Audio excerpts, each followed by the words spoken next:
Everybody, and welcome into another episode of New England Sports Weekly. As always, I am your host, Sean Metcalf, and I hope you all had a wonderful week of, it's getting towards that time of year. It's getting towards the cold season. I hope you guys have all soaked up all your fun out there, and no pun intended, as it's been pouring the last couple of days. I thought I was going to wake up this morning and not have any work, and because there was no power, that's been that bad, at least here up in the Porter, Maine area.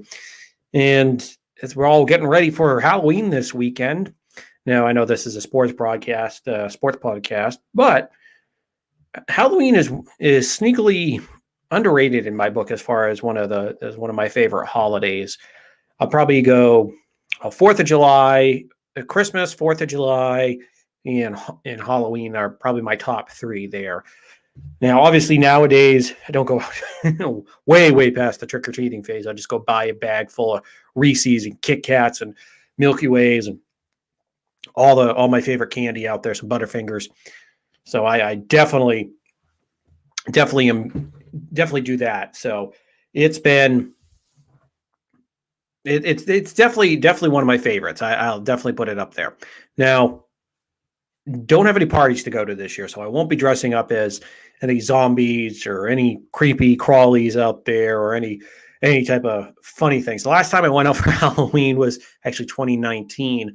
I dressed up as the ghost of Sam Darnold. If you guys remember the mic'd up moment there when Sam Darnold got picked off 5 times against the Pats on that Monday night game. He said he was seeing ghosts. So that was the costume of the year for me. But I definitely love Halloween. I like some horror movies. Like some of the zombie movies, not some of the gorier zombie movies, but more of like the thriller zombie movies, like World War Z, those type of ones where it's not as much the gore and blood and guts type of thing, but kind of more of the thriller. I kind of like more of the suspenseful type of jump scare type of movies. I'm not as much into it's weird because I love action movies. I love war movies where there's a lot of gore, but you understand when it comes to war movies, guys are going to get shot, blown up, and it's not as much as, oh crap, there's a zombie that's literally eating somebody apart. That's kind of the part that, like, yeah, when there's gore, when it's not like, oh, you're not fighting for it's not an action type of gore, if you get what I mean. That's where I'm not as big into some of those type of horror movies, but like some of the more suspenseful ghost type of poltergeist, a lot of those scary movies. I do like those. So it is like I said, one of my underrated times a year as far as I love Halloween. I love decorating. I made a not scarecrow, but a Grim Reaper that's about 6 feet tall, almost 7 feet tall. It's at least out there. I put that up on an old bamboo shoot that I have, but it looks really good, actually. The wind's been blowing around today, but I did that. We've decorated the front door. Actually, if it wasn't such a pain in the ass, I would turn the camera around because on the window there, I have zombie blood prints, and I put caution tape out on the front door and some more prints out there. So it's not, of course, it's more of the macabre type of that situation. So I know it's not for everybody, but when it comes to Halloween, it is probably my third favorite after Christmas and 4th of July. 4th of July, obviously, because the summertime, you got baseball going on, and it's all the fun. I gotta love it. And you celebrate America. What can you ask for? But anyways, digressing there, as we're getting ready for Halloween weekend, and hopefully it's not. Hopefully this weekend it's not as spooky as it was for Red Sox fans last weekend when you had to sit through Game 6 of the American League Championship Series, where the Red Sox fell on their faces for a third game in a row since the 2-run home run by Bogarts in Game 4. The Red Sox really had no offense. They got a solo home run in Game 5 from Rafi after getting their butts kicked in that game, 9-1. And then Game 6, They lost that game after giving up a home run 5-1. So that game just the last 3 games were just horrible as far as offense. Like I said, the only person that really showed up was Rafael Devers and Xander Bogaerts, but in spurts. So the Red Sox lost the American League Championship Series to the Houston Astros in 6 games.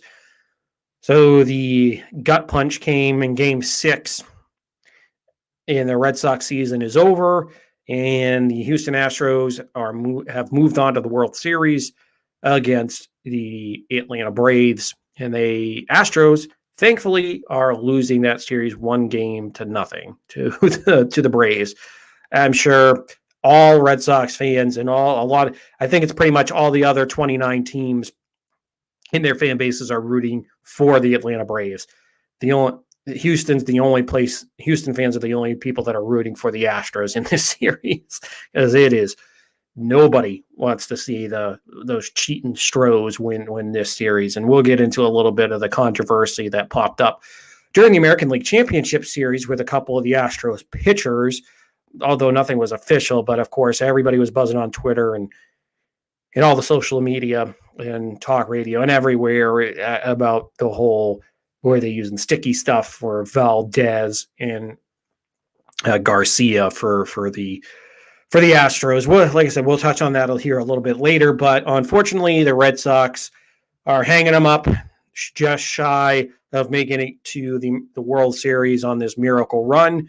But all in all, it was a very entertaining and fun season. So it should be a good future ahead here for the Red Sox.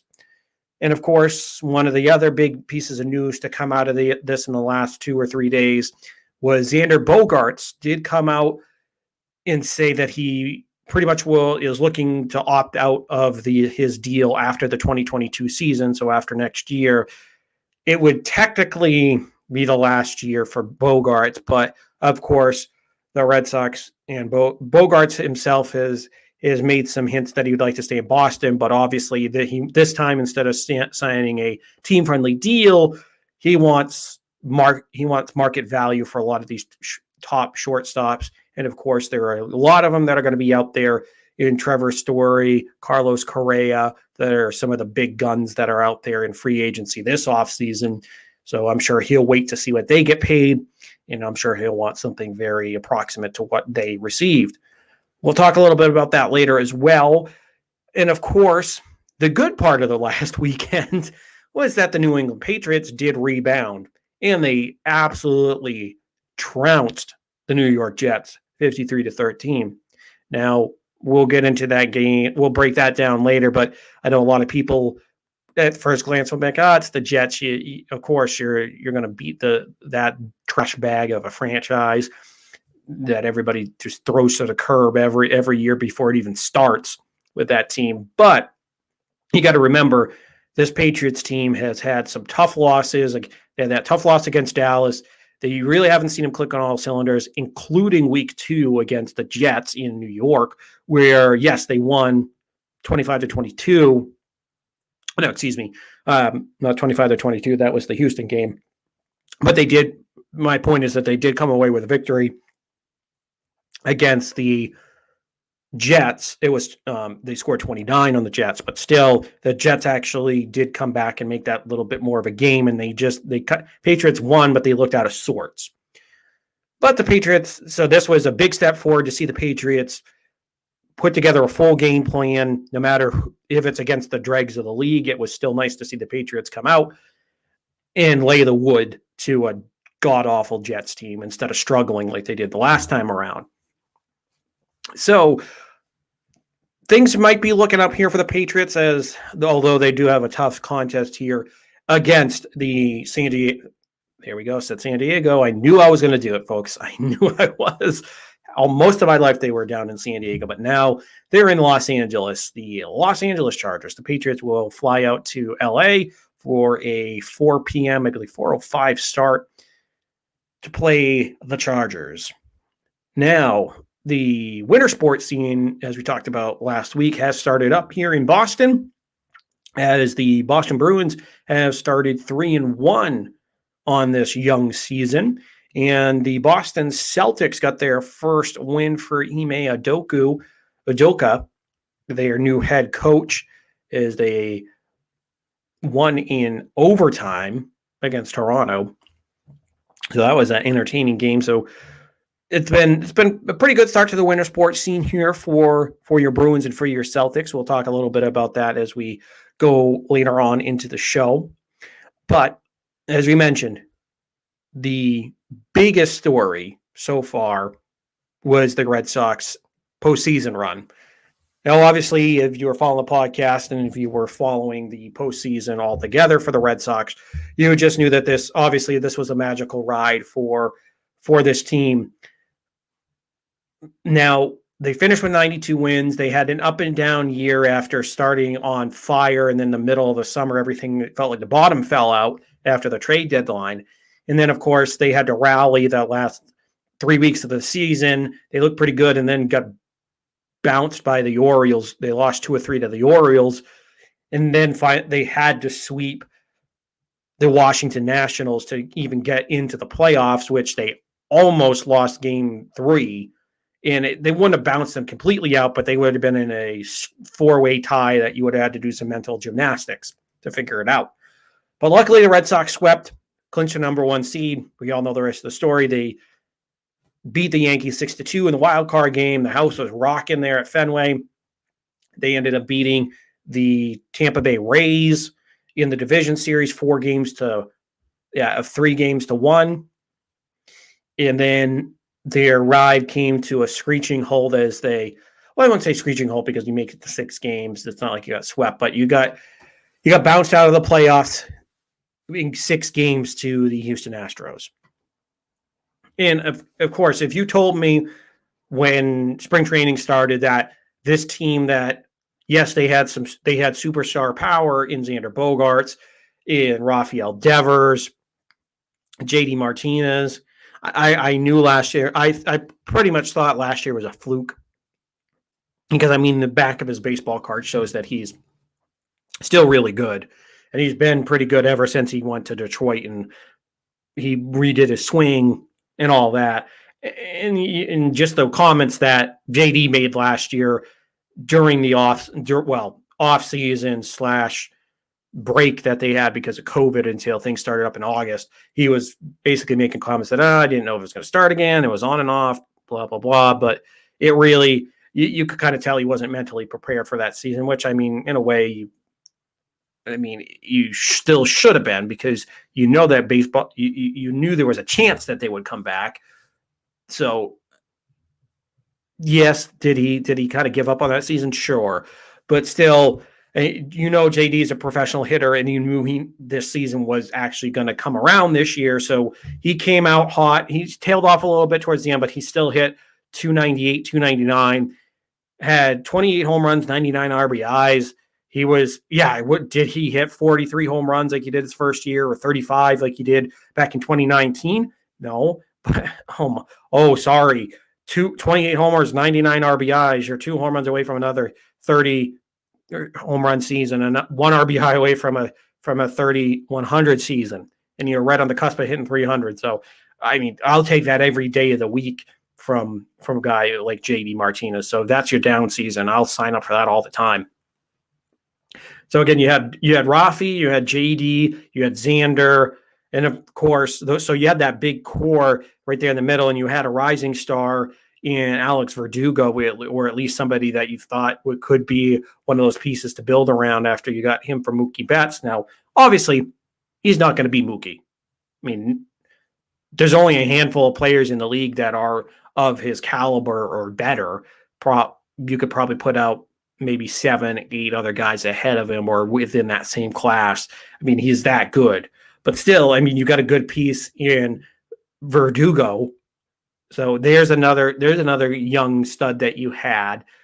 And then, of course, the rest of the pieces that they brought in, you weren't sure because, Kike was a good, valuable utility player that didn't get a chance to play all the time. Now, I didn't see – he had an up and down season before he got to the postseason and became the second coming of Babe Ruth in the playoffs. But, he probably since June, I would say, probably picked up that season and ran with it, because he had a tough first couple months and he was floating around the 200, the 215 mark. But he really came on strong here the last couple months of the season. He was one of the few bright spots when they were struggling.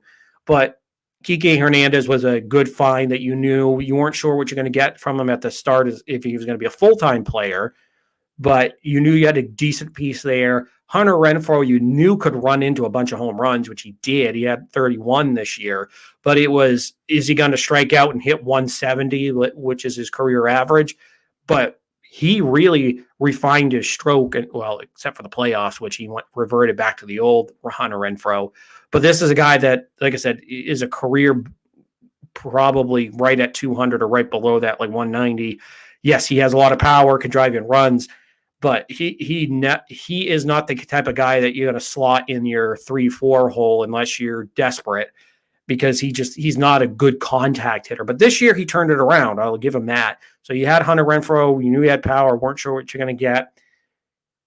Then you had some other parts, as in Marwin Gonzalez, who ended up getting released. You had Franchi Cordero. You had a whole up and down roller coaster there that was there the whole way. So basically, and then the pitching staff was just better than it was last year in 2020. But this year, you had Erod come back from his myocarditis. You had Evaldi, so you had two major league caliber pitchers. You had to wait for Chris Sale. Then you had Nick Pivetta, who showed some promise last year, was pretty good this year. And then you had Perez and Richards. So, of course, and then the bullpen was just kind of a mixed bag this year. But they ended up being pretty dominant until the trade deadline, and then everything absolutely fell apart like a house of cards. And then somehow a couple of them were able to get hot in the playoffs. But basically, if looking back at it, yes, they had talent, but they didn't have. It didn't feel like they had enough on this in the starting pitching wise. It just felt like they had a core middle of the order, but you didn't have a leadoff guy. You didn't have decent contact guys, probably in the 6 through 9 hole. At least that's what you thought. But they ended up turning things around, and they really blew past expectations. So I really can't be mad at losing in Game 6 of the American League Championship Series. But if you want to look back at the American League Championship Series, I'm not one of these people that the moment it was over, I'm like, oh, okay, they weren't supposed to be here. This was a resounding success. Well, it was a resounding success, not that part. But I wasn't one of these people that immediately was like, all right, on to next year, the future's bright, blah, blah, blah. No, of course you want to win now. And I understand that you're not going to win every year. And I know that this team was playing over their heads as far as how far they got. But still, the Houston Astros, to me, their pitching staff does not impress me at this point. I mean, yes, did Valdez and Garcia have two really good starts? Or three? Two really good starts there. Of course they did. But you're not talking about Verlander, who is out with Tommy John. And you're not talking about McCullers. So there's your two best starters in the rotation. They're gone for the series. So you're facing a depleted Houston Astros starting pitching where, yes, Valdez and Garcia at times were good, at times were bad. And then you had to rely on an old Zach Greinke, which Zach Greinke, even 5 years ago, he was a really good pitcher. But you're talking about two decent starting pitchers in Valdez and Garcia, and then the rest is kind of up for grabs in that rotation. Now, the Red Sox absolutely pounded Valdez and Garcia in back-to-back games. And if you remember, Valdez had to leave that game after getting injured. And then what does he do? Garcia had to leave the game after getting injured in game 2 of that series. So he left the mound with a knee injury. And then what does he do? He comes back in game 6, if I'm correct. He comes back in game 6. Yes, it was game 6. My apologies. He comes back in game 6 with, oh, my knee feels better. And John Smoltz is trying to make it sound like, oh, the windup did everything to correct his velocity, to correct everything in that game. Where no, changing your windup to just what a little bit there, and then magically, oh, I can throw from an average of 93, just throwing some salad, to going 97 in a matter of less than a week. No, I don't buy it. And of course, he kept touching his forehead, kept going back to the ponytail. It's just like, I get it. You know you know what Major League Baseball is doing. They're like, okay, we checked the hat, we checked the belt, and then we checked its hat, belt, and glove. There we go. We checked your hat, belt, and glove. All right, we checked everything. Wink, wink. When it's like, okay, as long as you don't have in those 3 areas, we're not gonna say anything. The umpires won't say anything, even if you got it on your forehead or you got this head and shoulders and spider tack combo that you got running through your ponytail there. Jesus Christ. It just irritates the hell out of me. It's like the Astros get away with this crap they get caught after the end of 2019, beginning of last year. You have the whole scandal with the Astros where they get caught cheating. And then where do they go? They go right back to their old tricks. Or, let me say allegedly, so I don't get myself in trouble. Allegedly, they go back to their old tricks here with using whatever banned substances as far as to get a quote-unquote better grip. You have to be dumb not to see what was happening in that game, or in those 2 games with Valdez and Garcia. Just touching their forehead, going back to the ponytail, just going back to their wrists. So they both had bad first games of this series to Boston, and Boston goes up 2-1.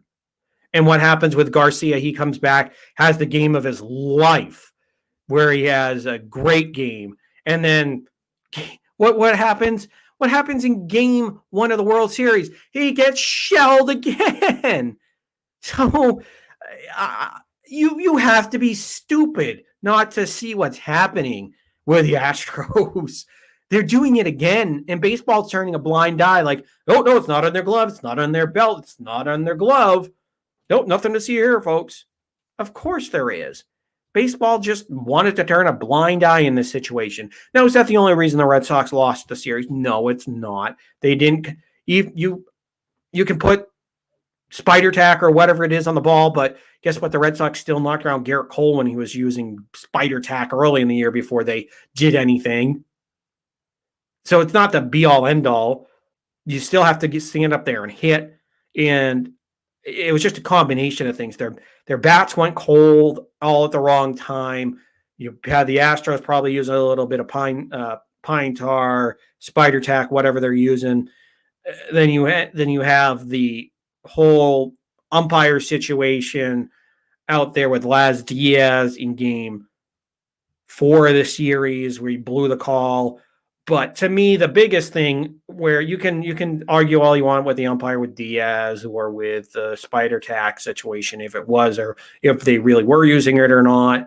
But to me, it came down to after game 3, where they were knocking the cover off the ball, they just absolutely got outscored. And they really got outscored by one guy, and that was Pedro Alvarez, who absolutely hammered the Red Sox. And I know we kind of talked about it in the last podcast with the whole whistling situation, but still, he is one of the hottest hitters on the planet right now. And you can whistle all you want, but you still have to hammer, still have to hit the ball. And that's what he did. So, he really was amazing in these last 3 games of the series.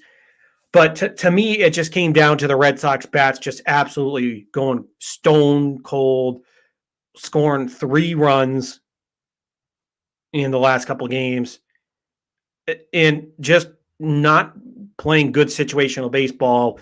And then, of course, in game 6, it didn't help when Kike had a chance to get them out of that first inning without any damage, but then he drops that ball, the ball clanks off his mitt, and they score the 1 run. But they were able to keep it close. And the game 6 really came down to the 7th inning, where Alex Cora put in Travis Shaw, and he didn't make any contact. That's just what irritates me about this series when it comes to the Red Sox, is that they weren't consistently making contact in those last 3 games of the series. You had situations in game 4 with Hunter Renfro. He stung one. So that one I can't really get on his back because he stung it. It was just a good defensive play by Bregman. But there were other situations where you had Kyle Schwarber getting the cramp and then kind of hitting a weak grounder back up the middle. And then you have Travis Shaw in game 6. Game 5 was really the only time where they didn't have a shot because the Astros came out and trounced them in that game. But they really came out flat offensively in the last 3 games. Like I said, Xander Bogaerts hit that 2-run home run in game 4, but after that, nothing from the Red Sox. They couldn't tack on and add on. And as the game was going on, I was like, if they can't tack on here, I don't feel comfortable, because this Astros team can absolutely heat up in a spark. They really don't need much to get them heated, and they did it from that standpoint on. Now, did the Astros like bang out 3 runs here, 2 runs there, another 3 runs, and then get their 9 runs and get those 18 runs that they scored all over the game? No. The Red Sox were in a lot of these games up until the end, and then the 8th inning, 9th inning, that's where the Astros are able to get those key hits and bust it open, especially in game 4 with that blown call. But still, it just comes down to the Red Sox situationally just weren't able to close things out, and weren't able to close things out and weren't able to hit. And that was the other irritating part, along with them not being able to hit the last 3 games.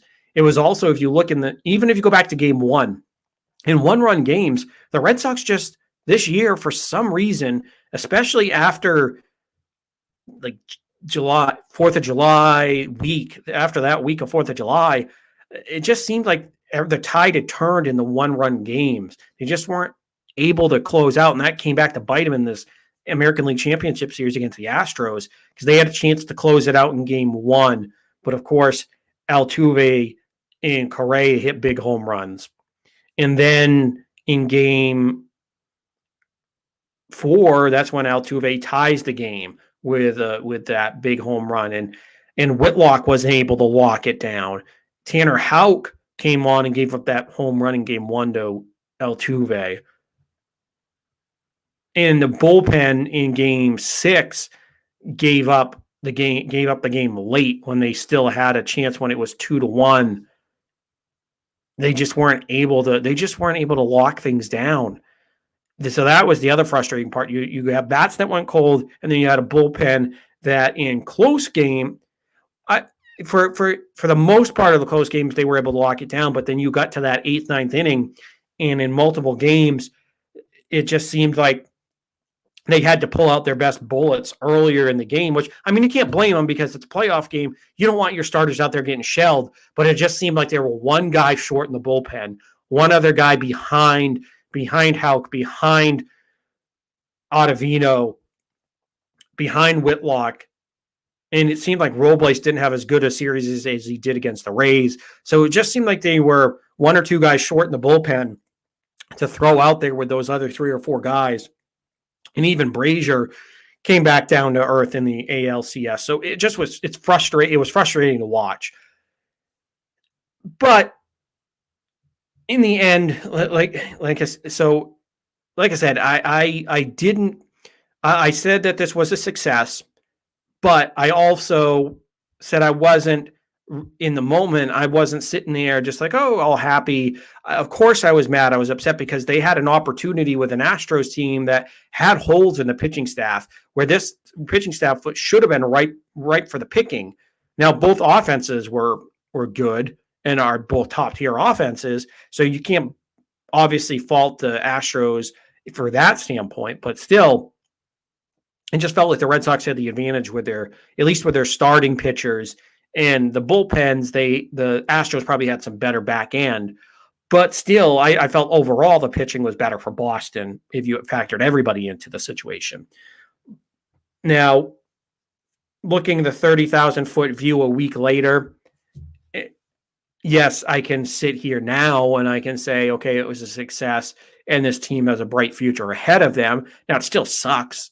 I hate when the season's over, and I hated that they had to lose to the Astros.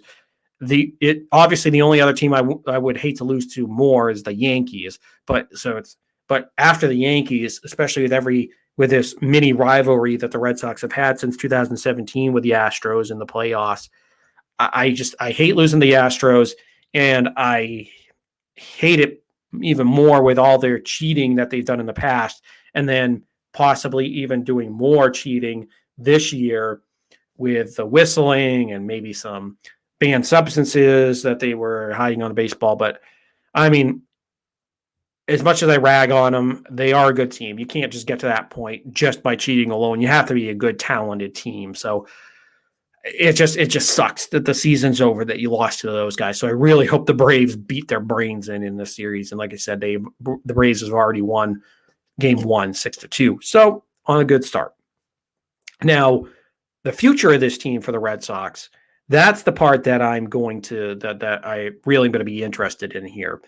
Because now the rebuilding is not even close to being done, because this was kind of really the first. Last year was the putting some of the foundation pieces, or taking out some of the old foundation, putting in the new foundation, i.e. trading away Mookie Betts and trying to get some prospects there.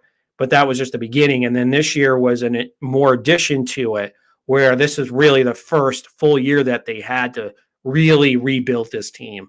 But it was a shocker, because they felt like some of these guys like Kike and Hunter and Marwin Gonzalez, and if you look at the pitching staff with Perez and Richards, a lot of it was stopgap, but they did find some good future gems there when they got Whitlock in the Rule 5, and then you signed Kike, who turned out to be a pretty good everyday player, and then Hunter Renfro, who is on a cheap deal. He still has arbitration left, so it's not like he's gone. He's still got plenty. He's still got 2 or 3 years left on arbitration. He'll be cheap. So you have some decent building blocks to go along with all the homegrown talent you had in Bogarts and Devers. And then you had JD Martinez, who you signed in free agency, still got years there. And of course, now you look at it, they have a good core offensively. Like I said, Devers, Bogarts, you have Verdugo, who you got in the Mookie Betts trade. And then depending on what happens with JD, if JD opts in, I would honestly prefer, I know everybody's on the Kyle Schwarber train, and I would like to have Kyle Schwarber too. Now, for me to keep Kyle Schwarber, you might have to trade a few of those outfield pieces. Maybe you strike while the iron's hot on Hunter Renfro, because to me, Hunter Renfro, everybody overrates the glove. He's got a cannon for an arm, but he's an average to below average fielder. If we're being honest, because everybody drools over that cannon he has of an arm gunning out 14 guys. But yeah, he has a lot of those outfield assists because he's not making some of those routine plays, so he's got to pick it up and gun you out, in my opinion. He's a good hitter. He's a good power hitter. Don't get me wrong. You have him for the cheap. So he's not a guy that I'm like, oh, ship out, ship out, ship out. But if JD stays and you want to keep Schwarber, then you don't. Schwarber is going to be. You can't play DH because that's where JD's playing. First base, maybe, but if you sign him long term, you're not going to stick him over there at first base all the time, because what are you going to do with Tristan Cassis or Bobby Dahlbeck? Maybe Bobby Dahlbeck becomes a trading chip. To me, the only real option here, the only two real options are if JD opts out, which I don't think he's going to, because we're in an uncertain market here with MLB possibly might be going into a lockout or a lockdown because of the CBA, collective bargaining agreement is up after this year. And if he stays, which I mean, I think JD is more valuable than Schwarber just because JD is a better all around hitter than Schwarber. Don't get me wrong, I like Schwarber, but he doesn't hit it for average like JD does. He doesn't hit exactly as he's a better average hitter than Hunter Renfro is, but he's still probably like in the 230s, 240s for Schwarber. But to me, he has more power than Renfro. So to me, really, the intriguing part is what's JD going to do? Is he going to opt out or is he going to stay? Which I think he's going to stay. So that puts it to, all right, if you want Schwarber back, which I would like to have him back for the bat, for the power, but where's he going to play? To me, I mean, I wouldn't be opposed if you traded Renfro. Maybe you got some controllable young pitching that you can put in the pitching staff. And you put Schwarber out in left field and you move Verdugo back to right field.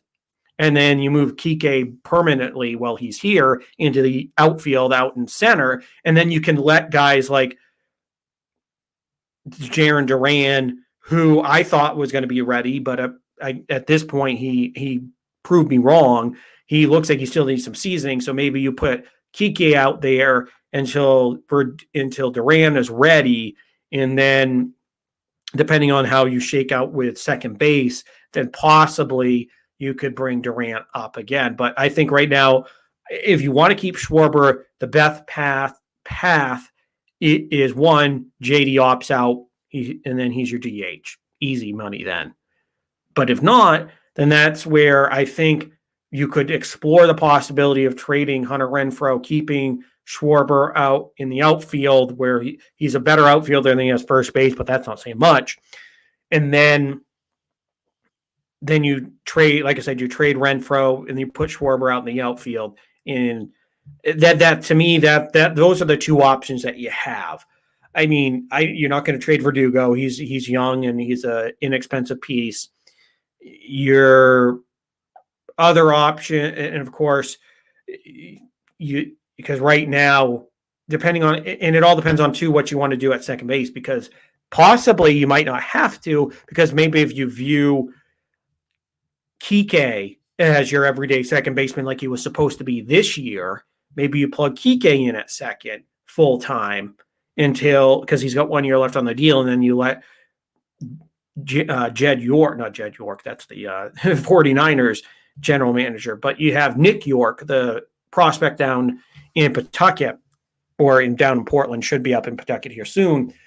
He's your second baseman of the future. At least that's how it looks. So now it's juggling those pieces. Is Kike going to come in? If Kike does that, then maybe you don't have to trade Hunter. Maybe you just put Schwarber out in the outfield and out in left field, and then you have Verdugo and Hunter.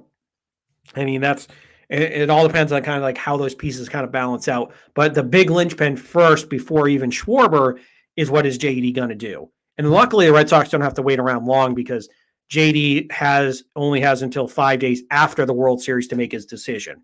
And to me, I think it's going to be easy for him. I think he's going to opt in just because of the uncertainty with the CBA and still no DH in the National League. So that's what, 19 or $25 million that's going to be left on that contract. So he's going to take it. He'll take that last year, that deal. So he'll still be here, in my opinion. So that, and then what are the Red Sox? So that's along with the future. Along with those moves, you also look at the external, because to me, yes, I would like maybe them to go get Marcus Semien, the second baseman for the Blue Jays who hit 45 home runs. But that would, to me, be more of a luxury if you go get him to fill in at second base, and that just lengthens everything out. I think you could probably get him on a short-term deal just because, yes, he's had some good years, but I don't think you're looking at the future second baseman. But I think you could get him in a 1 to 2 year deal, pay him some decent money, bring him in until Nick York is ready, or maybe Marcelo Meyer if Bogart signs long term. But to me, those are the big decisions as far as what you're looking at. And obviously, we'll talk a little bit later on about Bogaerts, because Bogaerts, actually, we'll do it right now. Bogaerts is looking for a new contract. He wants to rip up or wants to opt out of this last contract. Now, he's going to be a key piece for you, because Bogaerts, I would like to see them build around Bogaerts' endeavors. Just plain and simple. Yes, I know they drafted Marcelo Meyer, but who knows? You can always move these guys around. Maybe he becomes a second baseman. Maybe he becomes an outfielder. And because that, if he's got a bat that plays, that bat will stick around. You just move him to a different spot, and hopefully he can stick somewhere. But I think, to me, Bogaerts is a proven stud there at shortstop, as far as especially with the bat.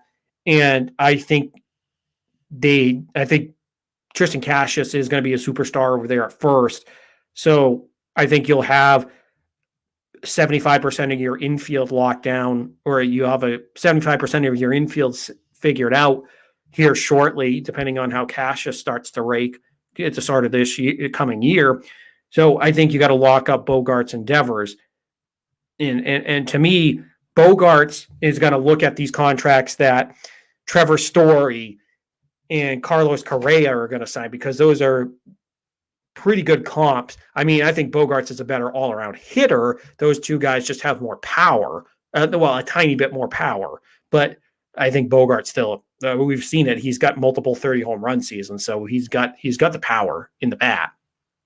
But this is a guy, I think he's the centerpiece of your line. He and Devers are the centerpiece of your lineup, so you can't let them walk. Now, obviously, it's not going to come cheap. Bogaerts is going to be the more expensive, because Devers is younger. He's still in the arbitration phase. So you're looking at a guy that maybe you could give him a quote-unquote hometown discount, 5 years for 125, 150, 175, in that neighborhood. You could probably get him for. But Bogaerts is the guy that you're probably going to get close to $300 million, or just slightly over $300 million, that you're going to have to pay for. But to me, he's worth every penny, because he's a leader on this club. He's been in multiple playoff runs. He's been on 2 World Series winners in 2013 and 2018. He's a guy you slide right in there every season, and as long as he stays healthy, you can get numbers that are over 300, hitting close to 30 home runs and hitting over 100 RBI, driving in over 100 runs. So you're looking at a guy that's at shortstop that's pretty close to an automatic 30 and 100 guy, pretty close to it. So I think that's a guy that you have to make sure for the future that you lock up. I don't know if you're going to be able to do it right away, because of the whole CBA thing that will be going on this offseason, but that's still something you kind of have to monitor for your future. But if you look at even the really near future for 2022, to me, we could talk about the bats all day long, but to me, it's the pitching staff. You have to bring in 1 or 2 other arms to go along with Sale and Eovaldi. Now, I would just say let Erod walk. Now, don't get me wrong, Erod pitched really well in the playoffs, and he is semi-young. He's like 27, 28 years old, so he's still got plenty of youth. It's just, to me, he's too up and down. He's too unpredictable, and I would like more consistency out of my number 2, number 3 starter. So this is something that you really need to, hang on, folks. I got to get rid of these hiccups here.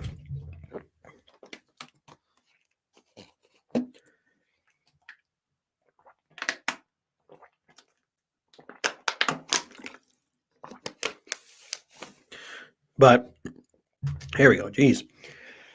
So inconvenient to have hiccups in the middle of the show. But anyways, my whole point here is that you got to bring in some starters to the rotation. Now, as much as I would love to see Max Scherzer, give him like a 1 to 2 year short-term deal, I think he's probably going to stay out on the West Coast. Maybe you give a deal to Mark Stroman. You got to go out there, find a veteran starter, see what's going to be out there on the trade market. We'll dive into that a little bit deeper as the offseason goes along, as we start to look at some of the options out there for the Red Sox as far as the starting pitching market. And of course, the bullpen market you can fix easier. That's something that you do have to, in my opinion, you have to get a full-time closer to go along with what you have and maybe see what you're going to do with Houck and Whitlock. If one of those guys is going to stay in the pen, one of them goes to the starting rotation, which I think at this point, I think I would leave Whitlock out in the bullpen because I think he's become a valuable piece out of the pen in a high leverage reliever. And maybe depending on what you do with the closer position, you could have him compete for it unless you find a full-time closer. And I think you put Houck back in the rotation in that 4 or 5 slot. But you definitely have to revamp the pen and get some other pieces in the offseason to go along. So to me, the number one is getting starting pitching, not just depth, but number 3, maybe a number 2 starter and another decent piece to put in that rotation. And then you focus on the bullpen, and then you look at second base. So that's really what I think they should do. Like I said, we'll look at more options as the offseason rolls along here for the Red Sox and what they can do and who's going to be available. But that's just kind of an overview of what the futures looks like for this Boston Red Sox team. Now, one team in town that they have a bright future because of their young quarterback is the New England Patriots. Now, the present hasn't been as kind to this team as we expected. As we all know, they've had some struggles here early in the season. They are 3-4. They've only beat the Jets twice and the Houston Texans. But in my opinion, it was a feel-good win against the Jets. Now, I know you can look at this one way and say that, yes, it's the New York Jets. They suck. They are horrible. They just can't get out of their own way. But you have to look at it from, at least this is how I look at it. You have to look at it from the standpoint that the Patriots, in my opinion, really haven't had a game where they put everything all together. The closest, in my opinion, was probably the Tampa Bay Buccaneers game where they played nearly flawless defense against the greatest quarterback of all time, against your old leader, your old basically franchise. He was the franchise. And you were able to slow him down and hold him to 19 points. And the offense played pretty well against a good Bucs defense. It was just, in my opinion, they didn't have enough playmakers out on that field to go hand in hand with Tampa. But other than that, I mean, the Dallas game, they were out. Offensively, they performed good, but defensively, they just looked horrible. And New Orleans was just god-awful. You lost to, yes, I know the Saints somehow are now 4-2 on the season after beating a depleted Seahawks team. I don't think that's going to last long for them, especially when you have Tampa in your division. But the Patriots just haven't put together that full game all year long. And I'm not expecting them to blow out teams all the time because you have a rookie quarterback who's learning the ropes but is learning them fast. But you don't have but the rest of the team just isn't making the plays when they're supposed to, or at least that's how it was the first 6 weeks of the season. You just didn't have the same continuity.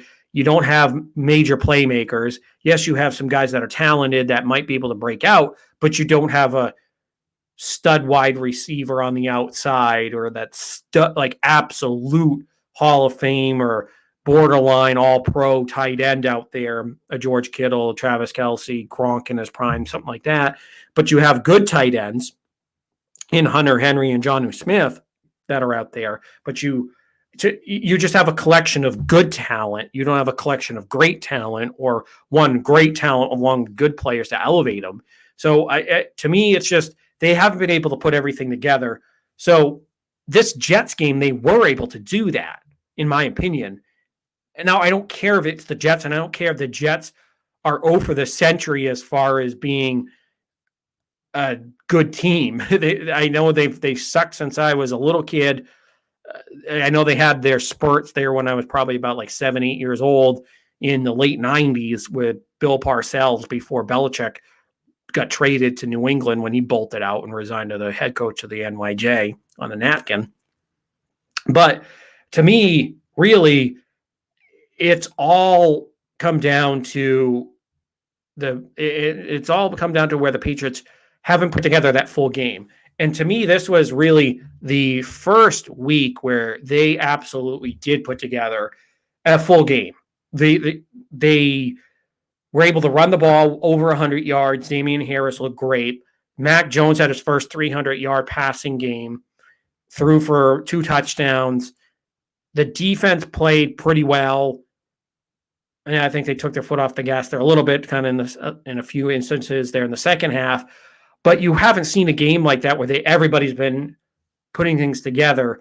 And yes, I know it was the Jets, but you still went out there. You didn't play well against the Jets in week 2. You barely squeaked by with that 29-22 win, where the Jets gave you all they had to handle, even after you picked off Zach Wilson 5 times.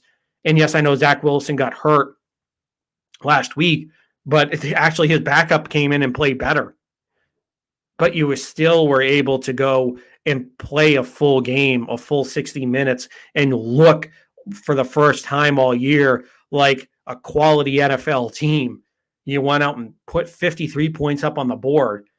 And I don't care that the Jets are talking like they're back in high school or middle school, like, oh, no, they ran the points up on us. I know that's not exactly what they said, but if you listen to their comments, you read between the lines, they're basically this whole week in the post game and the Monday, Wednesday press conferences were basically whining like kids that no, they ran the score up on us. They shouldn't have done that. And even the coach kind of had a backhanded compliment to the Patriots. And it just seems like you guys absolutely suck. You get paid to go out and play football just like the Patriots. If you want to do something about it, go out there and actually put together a good game plan. Actually play like professional players. And then maybe you wouldn't get your ass handed to you. It was just, to me, it made me laugh as a Patriots fan, obviously.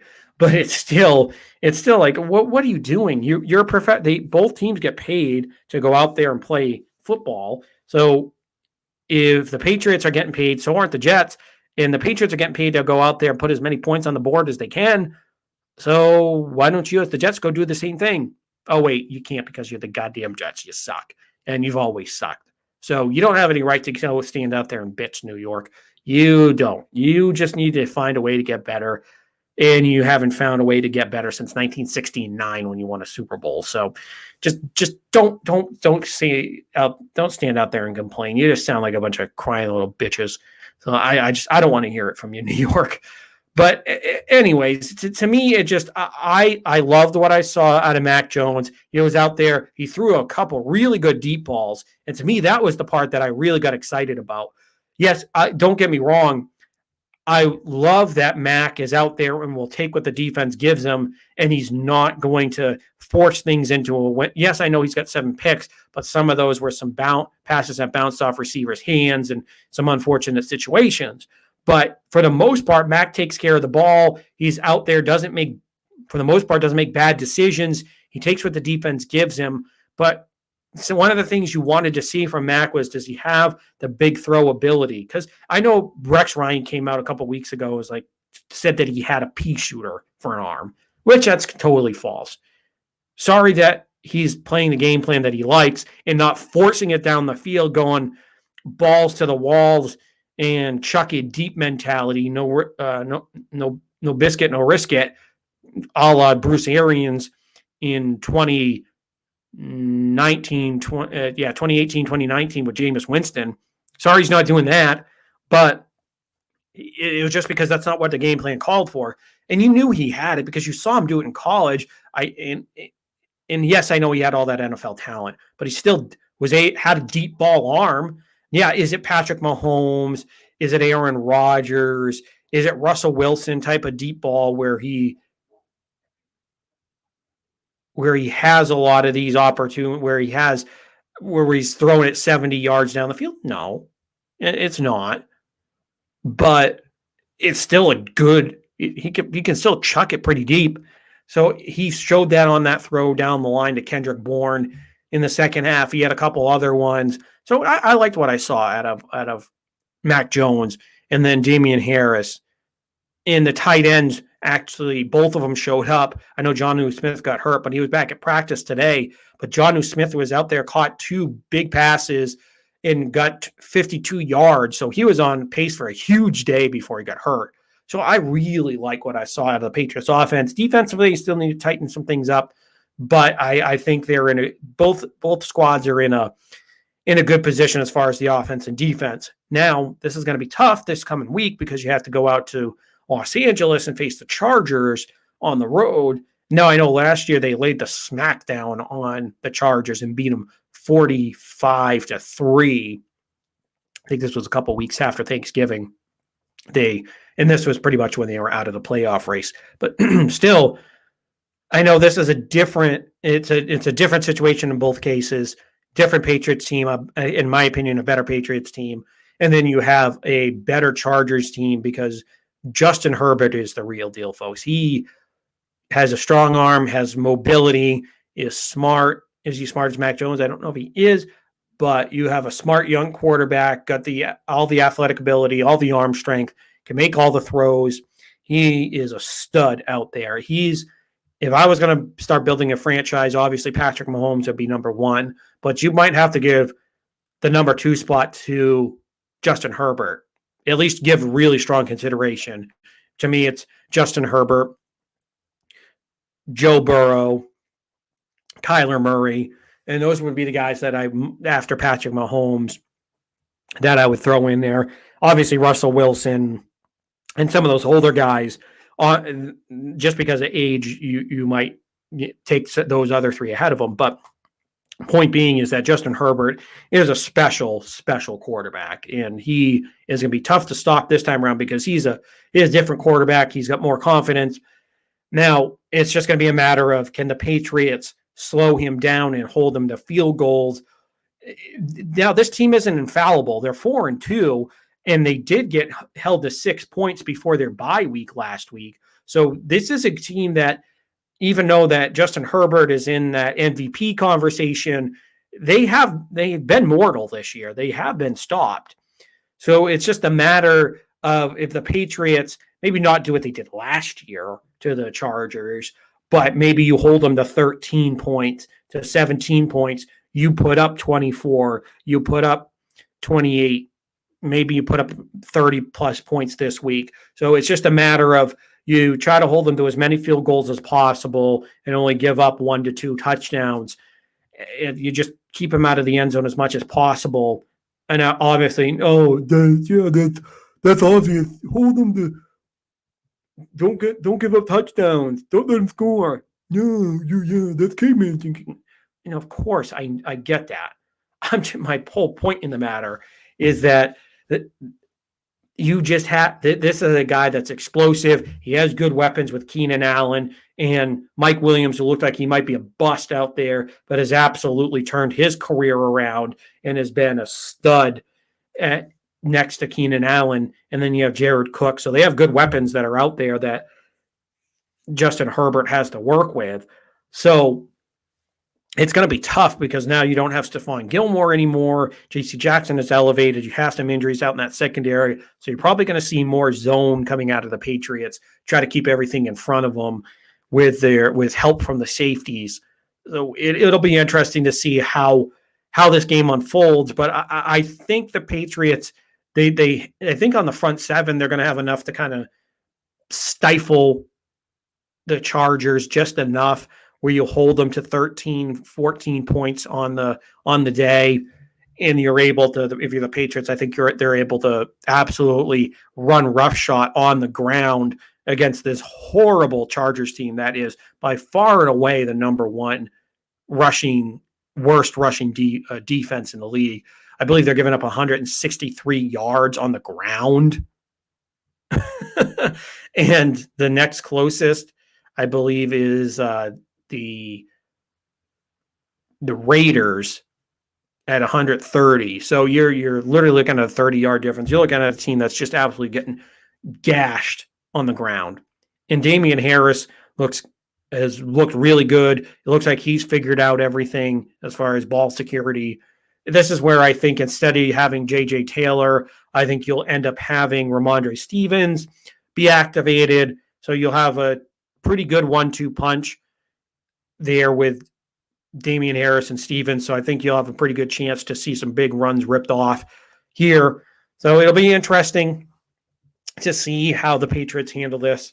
And then also, to me, if you can win a signature game against a team like the Chargers and get back to 500, then I think you officially say that you're back in the playoff hunt.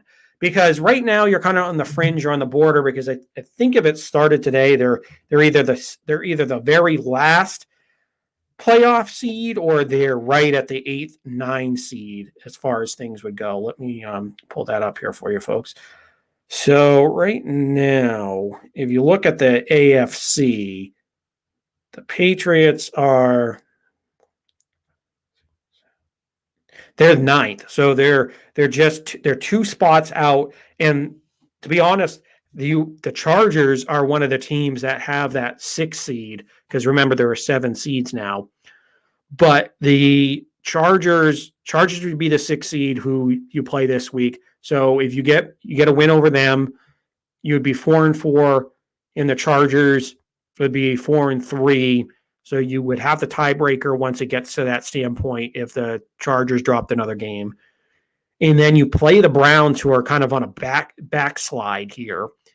They're dealing with some injuries. And to me, I was a believer in the Cleveland Browns, but they have talent, but they haven't meshed into what you thought they would be. And they're the number, let's see. The Browns are actually the 7th seed. And then the Patriots are behind Pittsburgh, who are at 3-3. So to me, honestly, this is where the Patriots have an opportunity here in back-to-back weeks when you face the Chargers and then you face the Browns, where you have an opportunity to basically get yourself right back into the wild card race. Because I don't think you're going to catch Buffalo for the division, although Buffalo's 4-2, so you never know. You have, obviously, Patriots haven't played Buffalo, but in my opinion, Buffalo is the best team in the AFC. And I know you have Kansas City there at 3-4, and they could always make a run, but there's just something off with KC this year, that they just don't seem the same. It just seems like they're making way too many mistakes. They're just making boneheaded moves, and it's pretty much reliant on Patrick Mahomes and Tyreek Hill and Travis Kelce. And then when teams are able to lock those guys down, then there's no third, fourth options that they could go to. But basically, I think the Patriots are in. If they can get this win against the Chargers, then you're going to be right on the doorstep of a playoff spot. And then you face Cleveland. So there's back-to-back weeks where you're facing a playoff, two teams that are in the wild card spot. So I think you're in good position. So if you get back to 500, and this is I know everybody kind of looked at this portion of the schedule with San Diego, Cleveland. You have 2 coming up down the road with Buffalo. And then you throw in Atlanta, which that one's more winnable. And at the beginning of the year, Carolina looked better when they started out 3-0, but they've kind of fallen back down to earth. So a schedule that looked more daunting at the beginning of the year has started to kind of come back towards the pack, where some of these teams you thought would be playoff, like Cleveland, they're struggling. Then you have, again, you look at Atlanta coming up. That should be a win. Now the Titans, yes, they have Derrick Henry, who's an absolute stud again, but the Titans haven't clicked on all cylinders that you have to play here in a couple weeks. San Diego is the one that's the one that to me that's going to be the toughest one out of this whole bunch. Did I say San Diego again? I meant Los Angeles. That's going to be the toughest one out of this whole bunch here for the Patriots. I think they'll be able to squeak out. This week is going to be the toughest week. If you held my hands to the fire, I say the Patriots do squeak out this one. I think they get this win against the Chargers. I think they're able to hold down the Chargers to 17 points in this matchup. The Patriots score 24. They take that late lead and they get a win on the road against a tough Chargers team. Get back to 500 at 4-4, and they're in good position here. So I like where the Patriots. I don't love where the Patriots at. I like where they're at right now. They're starting to kind of figure things out here. At least that's how it feels. How that Jets win kind of made you feel like they're starting to get things, regardless if it's the Jets or not, because they put up the 53. And like I said, I just think the schedule isn't as tough as you thought it was going to be against some of these teams you thought were going to be the cream of the crop in the NFL this year.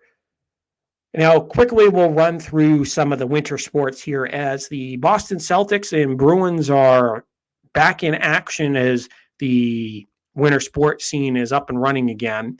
Now, the Boston Bruins started the year off 3-1 as they are down in Florida tonight playing the Panthers. So we'll get you some scores next week, and we'll update you on how they stand right now. But the Bruins have looked pretty good so far. Like I said, 3-1. They're still trying to juggle the second lines. And I know tonight they ended up putting Jack Studnicka along with Coyle and Taylor Hall on that second line. So we'll see how that turns out for the Bruins. But that's really kind of how things have gone. They've had to deal with a couple injuries here and there, so they've juggled that second and third lines around. But things have been okay for the Boston Bruins as they've been able to like I said, find their way through to 3-1, and they look like they are going to be on their way to probably having a good hot start to the season. And to me, besides trying to find that second goal, the second line center, or that other scorer to put on that second line to help out Hall, is also going to be the goaltending situation where you have Swayman, who, as I predicted, he's kind of been a little up and down. He's had some good starts. He's had a couple iffy starts as well along the way early in the season. But again, we're only 5 games along the way for the Bruins here into the season. So they're like I said, I like what I've seen so far. I mean, the top line is always going to be the top line with Bergeron, Marchand, and Pasternak. So you're not going to split that thing up. At least you shouldn't, because that's absolute perfection at its finest. So I in the early going, I've liked what I've seen out of the Bruins. Now I still think they're searching for, again, it's the same story year in and year out. It seems like it's been this way for 20 years. They're searching for secondary scoring along with Hall on that second line. So we'll see how that goes for the Boston Bruins. And then the Boston Celtics got their first win of the season when they faced off against the not their first win of the season, but they got a big win in overtime when they beat Charlotte, because Houston was the first win of the season. Excuse me. I misspoke earlier in the episode. So Houston was their first win of the season for Ime Udoka. And then you had their second win, which was a big win in Charlotte in overtime. They ended up scoring 140 points to 129. And to me, the biggest thing out of that whole situation, not that that Jason Tatum put up 41 and Jalen put up 30. But to me, it was the fact that later in that game where, yes, for the most part, they were shooting threes, and where I know we're in a league where everybody shoots threes now. I get it. It's exciting. It's fun. But sometimes it can kind of get to that point where it seems like everybody's just trying to force up threes. And that's what it seemed like last year. It just got to the point where it was like, you had wide open opportunities to go into the paint, to drive down the middle, to try to get some easy buckets, easy points. And they didn't settle for those, or they didn't go for those. They tried to push it, jack up these threes, try to move the ball around, get Marcus Smart, who shouldn't be taking a three, unless he's on an absolute heater. They get him all wide open in the corner, and I'm sure the other team's like, okay, yeah, cool. We'll give it to Marcus. Screw you, Jason. Don't take the three, or Jalen, or even Dennis Schroeder. Like, no, yeah, sure. If you want to go dish it off to one of your worst shooters on the team, go right ahead. Instead of taking those easy points and getting back into some of these deficits. And that's exactly what they did in this game. They abandoned that look of, oh, we're just going to jack up a million threes and make it harder on ourselves in these situations where we're trying to force something with a three when the other team is giving you those easy points in the paint. Now, obviously, if you get a wide open shot from the three and you have a good shooter out there like Jason Tatum, then sure, I'm not going to complain at all. I'll definitely take that. But to me, it's just don't pass up those easy opportunities to getting those easy points in the paint. Those 15-footers, just take what they give you. I know it sounds like we're going back to talking about Mac Jones and the Patriots, but it's the same thing here with the Celtics. It's like if they're giving you an opportunity to get those easy points, go and do it. Just get those easy points. Don't make the deficit worse than it already is and make it a 14, 16-point deficit. Get in there, start chopping it down, get into that single digits. And that's what they did in that overtime win against Charlotte, was they showed that, okay, we're going to go to this type of situation. Now, I know they kind of got themselves into it when earlier in the game they were just jacking up a lot of threes, but still it was encouraging for me to see that this is where they're heading. So I liked what I saw from both the winter sports teams here, and they're both off to a good early start. Nothing earth-shattering either way for both of these teams. But of course, we'll keep up with both the Bruins and the Celtics as we go along through the fall and into the winter here. Now, here is probably one of my favorite segments that we do here on the show each week during football season, and that is the Fantasy Blitz. Now, this week in Fantasy Blitz, we're going to bring up some hard choices that you're going to have to make this week and maybe through the rest of the season, but specifically kind of going for right now where we stand. Now, this one kind of hits home close to me because I have Tyler Lockett in a few of my leagues. He was a guy that early in the year when Russell Wilson was healthy, this was a guy that was putting up stud numbers. Now, I know some people will be like, oh, he's streaky. He's always kind of been one of those guys that will score 30 points for you on one fantasy night and do it again in a week or two, and then he'll be on an absolute cold spell. Well, I thought this year I saw a lot of Russell Wilson before he got injured was targeting Lockett just as much as he was targeting DK Metcalf. And he was spreading the ball out between those two pretty evenly, in my opinion. It's just there were a couple instances in that last game where Russell Wilson was completely healthy, where there are some penalties in some situations where bad luck for Tyler Lockett, where he probably could have got 2 or 3 touchdowns in that situation. It would have been a different ball game. But then, of course, what makes this a hard decision is not that he's hot right now or anything like that. It's a situation where Tyler Lockett is a really talented wide receiver, and when he's going well, he's a top 25 option. He's a go-to option as your second or third receiver to start every week.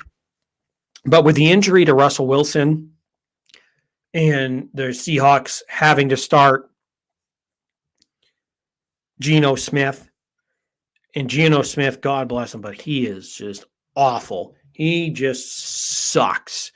And trust me, being a Patriots fan, getting to watch Geno Smith in a Jets uniform and absolutely just throw up over himself multiple years. It was just, you knew this wasn't going to go well for Seattle. And I mean, it hasn't been a complete disaster, don't get me wrong, but it's pretty much kind of been old school football where they run, but you don't have an elite running back. You don't have a great offensive line. So there are times when they were forced to throw. And Tyler Lockett just isn't being targeted as much. He's getting 2, 3, 4 points a game fantasy-wise.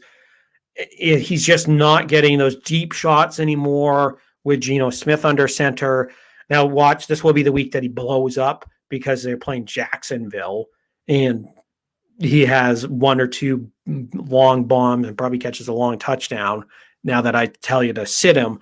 But to me, not because of the talent and not because he's starting to fade in his career, but to me, it's that Tyler Lockett has a bad quarterback situation right now, where this is why you have to sit him, is just because his quarterback situation is just so untenable right now. And the only viable fantasy option catcher for the Seahawks is DK Metcalf, because he's a bigger target where they're able to throw to him. They're able to get the ball deep down the field to him. So that's a situation where DK is really the only option on that team, where it pains me to say it because Tyler Lockett's a great receiver and he gets good separation, but when he tends to get good separation, but on some of those balls down the field where Geno Smith is a 50-50 ball, when you have a smaller guy like Tyler Lockett, it's not going to work out the same way, and he's just not getting as much volume. So that's a guy that I just don't. It pains me to say, but just because of the quarterback situation, you have to sit him. You have to. Now, the second wide receiver that I am going to tell you to stay away from, or don't pick up, or to sit on your bench if you did pick him up, is Allen Lazard. Now, or Valdez Scantling. Now, my reasoning behind this is obviously because Devontae Adams is out because of COVID. Now, everybody's like, oh, by virtue of somebody being out, Aaron Rodgers has to throw to somebody, which I totally get. But to me, I think this is where you get a big game from Aaron Jones in the backfield as a pass catcher, a la Alvin Kamara or Christian McCaffrey, those type of levels where they're getting fed absolute monstrous proportions of footballs from the passing attack. Because, yes, I know everybody wants to go Lazard and MVS for their options. Well, somebody's got to get the ball. But that, to me, trust me, I've done this before, where I've done it with Julio Jones last year when it was Acacius, and he absolutely did nothing. And I know that MVS and Lazard have done things for the Packers. They've had some decent games and they've shown up at times. But to me, they've shown up when you have Devontae Adams out on the other side, absolutely eating and absolutely destroying other teams. But to me, when they have to be your number one and your number two, and not your twos and threes or threes and fours, to me, it's just, this spells desperation, and this spells, not for the Packers, but I'm saying for fantasy, this is like, all right, I'm just going to throw a dart against the wall and hope that this guy gets a lot of targets. Now, if you're in a situation where you're maybe looking at a flex, okay, I can do that. And let's go back to the Tyler Lockett here. I would probably throw Tyler Lockett in that situation as well. If you're in a 2-receiver or 3-receiver league, and then you have a flex or maybe 2 flexes, that's where I can maybe make the argument for Lockett. You may throw a dart here, and maybe this is the week because it's Jacksonville. Now, looking here at Lazard, I'm not as confident with the dart throw here. And this is why I'm saying to sit him, is just because you're facing a pretty good, or a really good Arizona team who's undefeated, and it's a Thursday night game. And this is just where going against a better team and really having to put faith that one of these guys is going to be your number one, and that, oh yeah, Rodgers is going to light up the scoreboard with one of these guys, where I think Rodgers is going to light up the scoreboard. For me, it's going to be more on Aaron Jones, going to be more on Robert Tonyan. So those are the 2 Packers that I would rather have than Lazard or MVS. So that's where I would just make the hard choice to say, no, I'll try to see if I could maybe get T.Y. Hilton, who is, when he's healthy, is either the 1A or 1B, or at worst the number 2 there in Indianapolis. because you have a proven guy there that still has something left in the tank. So, and the Colts seem like they might starting to be finding things there. So that's where I would feel more comfortable if you have a guy like T.Y. Hilton, maybe even an A.J. Green who's put up more consistent numbers as that second or third guy out in Arizona, although now with Zach Ertz, it might be a little bit more difficult. But I just think this is where maybe where you stay away from Allen Lazard or MVS. Now, finally, the last hard decision to make here for your fantasy team is going to be Allen Robinson. Now, Allen Robinson is a true number one. He's a stud. This is a guy that, to me, if he was on a team with a competent coach, a better offensive system, and not that you all know that I love Justin Fields, but Justin Fields right now is not playing well. He just looks lost out there. He's turned the ball over. And this is where I think Allen Robinson needs a change of scenery in real life as far as getting a trade to somewhere. Who knows, go to Green Bay, go to even a place like New England, or you go out to, just trying to think of another team that's in contention that would need a wide receiver, but maybe the 49ers, something like that. But basically what my point here is that Allen Robinson is a stud, but he's just in a bad situation. If Matt Nagy knew how to use probably one of the better top 15 receivers in the league, at worst top 20, you have a stud number one wide receiver that you're just not getting the ball to this year. He is consistently putting up single-digit points. He is not being productive. So this is a guy that I think if you have him on your team, unless you're absolutely desperate at wide receiver, or you don't have a lot of other options for your flex where you need to play him at a flex position or wide receiver, then I would say, all right, just take the shot. Maybe this is the week that he goes off. But this is where I think you need to start to say to yourself that I can't play Allen Robinson anymore, because until he shows me that he's consistently back on track for a couple of weeks, you can't go back to him, just because unless he ends up getting traded away to a good playoff contender with a good quarterback and good head coaching situation where they know how to use him. This is just where I just don't feel comfortable starting Allen Robinson at this standpoint. Maybe you might, if you're somebody that doesn't have him, but you're listening and you're thinking, yeah, maybe I can go trade for him. This is something where, yeah, go trade for him, but you just give up. You don't give up a lot to get Allen Robinson. You just kind of throw a dart against the wall here with a cheap trade option, and you see what you can get here for Allen. But he's just at this point, he just is not playable at this standpoint in the season. So that is your fantasy blitz for week number 8 for the NFL season. And that will put a wrap on New England Sports Weekly, as we will continue to keep up with the New England Patriots as they have a big game here in week 8 against against the Los Angeles Chargers. I'm going to keep on calling them San Diego until probably the day that I die, just because I'm so used to that. But we'll keep you up to date on that Patriots matchup with the Los Angeles Chargers. Looking forward to their next matchup as they come home, and we'll face the Cleveland Browns after that. So we'll talk about, or I'm sorry, they stay on the road against the Carolina Panthers. My apologies, folks. But we'll keep you up to date on the Chargers game, and look forward to the Carolina game with the New England Patriots. We'll react to all that, along with we'll take a look here at some of the free agency options that the Red Sox will have here at their disposal once the offseason officially is underway.